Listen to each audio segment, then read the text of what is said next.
But we begin with broadsides from Team Trump after the outlandish revelations in the Inspector General's report on the Clinton email investigation. Starting with President Trump's shot at the FBI brass and the chief he fired, of course, Jim Comey. On Fox and Friends this morning, the president took a swipe at what he called the scum at the top of the bureau under Obama. The IG report came out yesterday. The FBI looks bad. Very bad. Your FBI. Well, no, it was Comey. I mean, they were talking about Comey, not my FBI. It was Comey. The people in the FBI are incredible. I would bet if you took a poll in the FBI, I would win that poll by more than anybody's ever won a poll. But the top people were horrible. You look at what happened. They were plotting against my election. Presidential attorney Rudy Giuliani said it's Comey who should be investigated and that the FBI agent should be, quote, fired today and in prison next week. Let's investigate the investigators. Let's take a halt to the Mueller investigation. Let's stop it. And let's turn it and get rid of all the agents doing the Mueller investigation. The reality is that somebody like that obviously shouldn't be working for the FBI. He's got emotional problems and probably needs Valium or something like that. Giuliani was referring to Peter Strzok, the FBI agent who vowed to stop Trump from becoming president in a text uncovered in the IG report. Strzok is now facing his own day of reckoning as House Judiciary Chair Bob Goodlatte has begun proceedings to subpoena him. Strzok was the lead FBI agent, remember, in the Clinton email probe, a top agent in the FBI's Russia probe, and the agent who interviewed former National Security Advisor Mike Flynn. He then became a top investigator in Special Counsel Bob Mueller's Russia probe. All that ended, of course, when Strzok's bombastic anti-Trump texts with his lover, FBI attorney Lisa Page, were revealed. Strzok was demoted to the FBI's HR department. That's ironic, which raises the question, why the heck is he still working at the FBI? Especially in light of the text message revealed yesterday where he vowed to stop Trump from becoming president. Joining me now, our former FBI national spokesperson and special agent, John Iannarelli, attorney and RNC committeewoman from California, Harmeet Dhillon, and former Assistant Attorney General Robert Driscoll. All right, I want to start with you, Bob, on this because it's fascinating to me how when you survey the other networks of the last 24 hours, it was like on to Stormy Daniels. They've spent precious little time on this. Oh, no evidence of bias. This is a big nothing burger. I'm so sick of that word, by the way. But let's remember what Horowitz did conclude, and this is important. Departing so clearly and dramatically from FBI and department norms, the decisions negatively impacted the perception of the FBI and the department as fair administrators of justice. Robert, fair administrators of justice now with a Russia collusion probe gone on for more than a year, about $18 million it's cost, apparently with no end in sight. Well, I mean, the damage has been done, and I think this report makes it clear that there's rampant bias within the FBI and levels of the DOJ, and it's clear in the report. All the report says, and I think people take this sentence out of context, the report said that Horowitz couldn't link the examples of bias to any particular investigative decision, which of course he couldn't. No one generally writes down when they're, doing something that improper. But he found bias, and it's, through all 500 pages, on each page there's more examples of bias, and one text message or email is worse than the next. And so the bias is there. It's just a question of he took a very broad view of essentially if any investigative decision was defensible, not proper, but just defensible, he passed on it. So I mean, I think it really is, to me, shockingly bad. Both the breadth of the report and the breadth of the bias and corruption was, I mean, I think shocking. Harmeet, Peter Strzok is still collecting a taxpayer-funded salary, which, I mean, I can't believe he's still working, and of all places, in human resources. I mean, that just, like, takes the cake. You can't write how stupid that is. But it looks like Bob Goodlatte does want him to testify on Capitol Hill. Apparently, he's wanted to talk to him for over a year, and he's begun the process, reportedly, of getting that subpoena. It takes 2 days, I guess. The process takes about 2 days. But he wants that. He wants Strzok up on Capitol Hill, and he wants information, and he wants it like yesterday. Right. And the question is, when you read this shocking OIG report, why he's had this job for so long, Strzok, and, Wray, who the president was praising in his tweets, why they haven't done something about this already. There was evidence of bias. We see the shocking instance of the text that he sent back to his lover about how he wasn't going to let Trump become the president, and that was withheld from Congress. So when you read this report, you can't help feel like, number one, obviously it's a very thorough report and goes into a lot of the shocking bias, but the conclusion is, well, we can't trade, we don't have a smoking gun, so we can't do anything about it. That's the problem all along with an Office of Inspector General investigation. They don't have the power to do anything about it. It's more like an after-the-fact HR, internal investigation as what we can do better next time. And that's not going to cut it here. But the damage that has been done to our country and the damage that is being done with the Mueller investigation, it requires stronger measures than simply an investigation into what went wrong. And we've got to do something about it. John, the damage to the FBI, I think, cannot be overstated here. We have men and women who work so hard in the field offices all across this country, day by day, night by night, to keep Americans safe and do really great investigative work.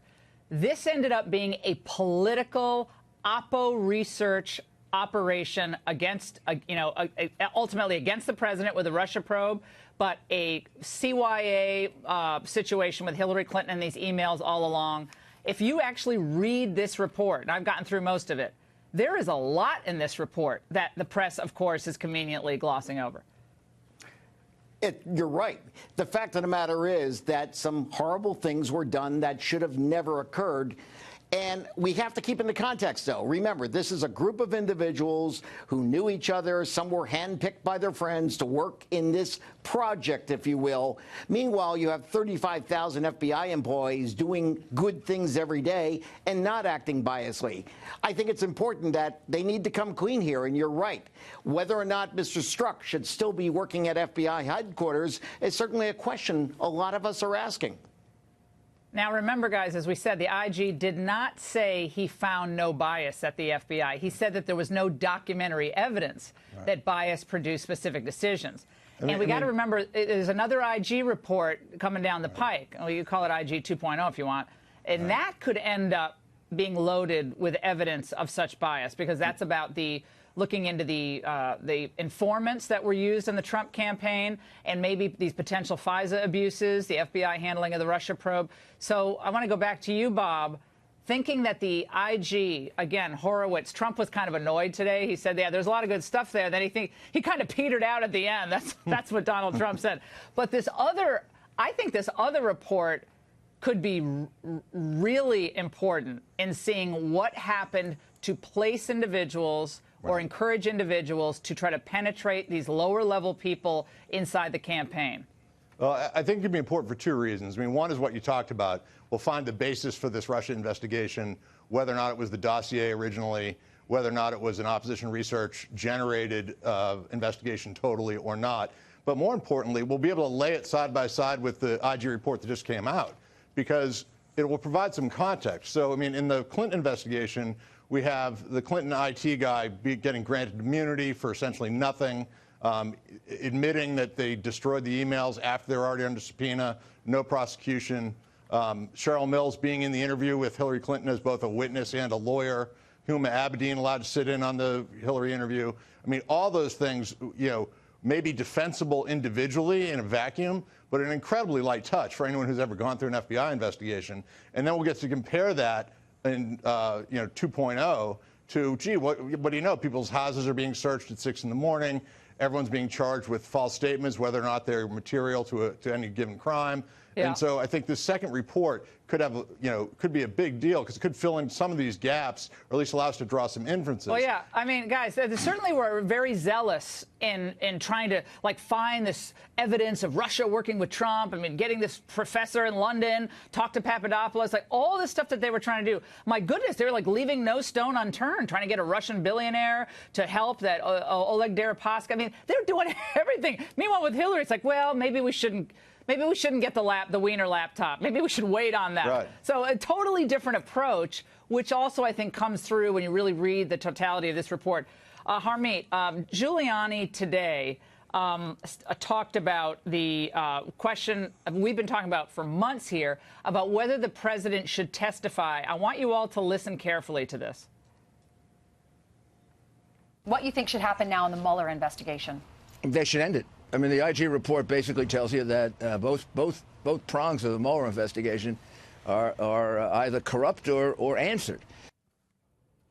He went on to say the president should not. He basically said no interview of the president. He shouldn't be bothered with it.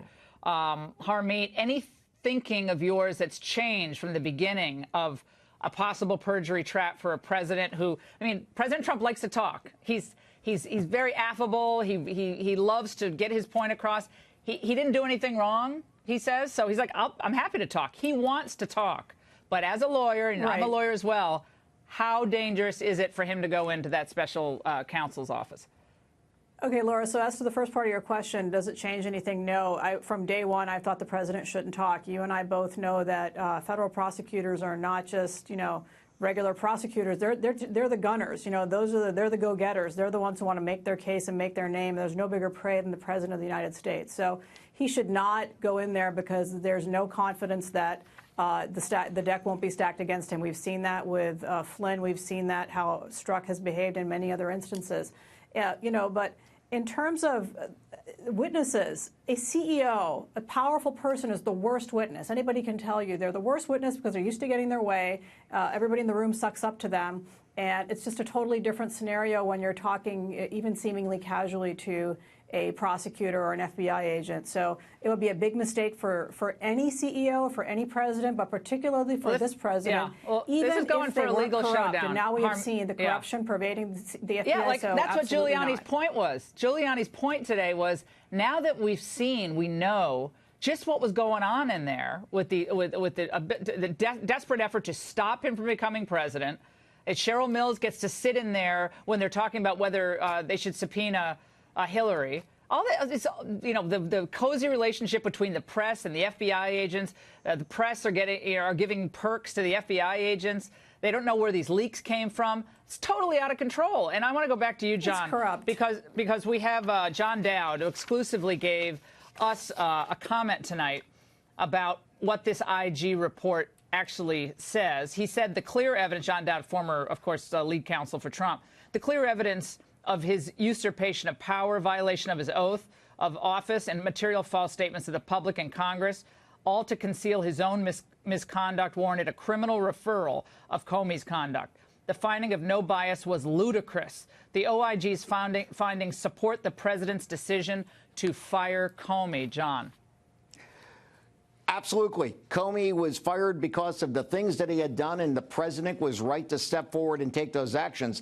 I also think a lot of things have been made out of the fact that the president fired a director of the FBI. It's not unprecedented. We saw it with William Sessions back in the early 90s, where he was fired by a Democratic president, President Clinton. There were firings of FBI directors before then. But this is clearly, based on the report we're seeing, gives good cause and justification for the actions the president took.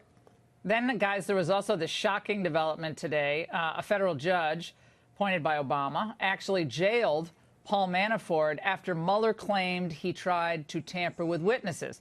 And shortly thereafter, Rudy Giuliani responded by floating the idea of presidential pardons in the Russia investigation. Robert, this led Jeffrey Toobin to say the following about Giuliani.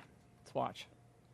It is so corrupt and unethical what Giuliani said. I mean, we are in an area here that is literally unprecedented because not that many people in American life have the power to give a pardon. I mean, we are so far out of normal ethical behavior that, you know, it's just worth preserving our sense of outrage about it, because so much of this stuff happens every day. We're kind of inured to it, but it really is appalling. No, a sense of outrage. Was Jeffrey Toobin that outrage during Benghazi, Fast and Furious, but surveilling reporters, you know, checking Cheryl Atkinson's computer? Robert, nevertheless, the throwing out the pardon thing, I probably wouldn't have done that if I were Rudy today. Yeah. It just chums the water for no real reason. Well, and the other reason, too, is, you know, just strategically as a defense lawyer, I wouldn't want Manafort pardoned before this case is over, because once he's pardoned, his Fifth Amendment right against self-incrimination likely goes away. And so, you know, if he is pardoned, he no longer faces criminal prosecution. You know, he could conceivably be forced to testify.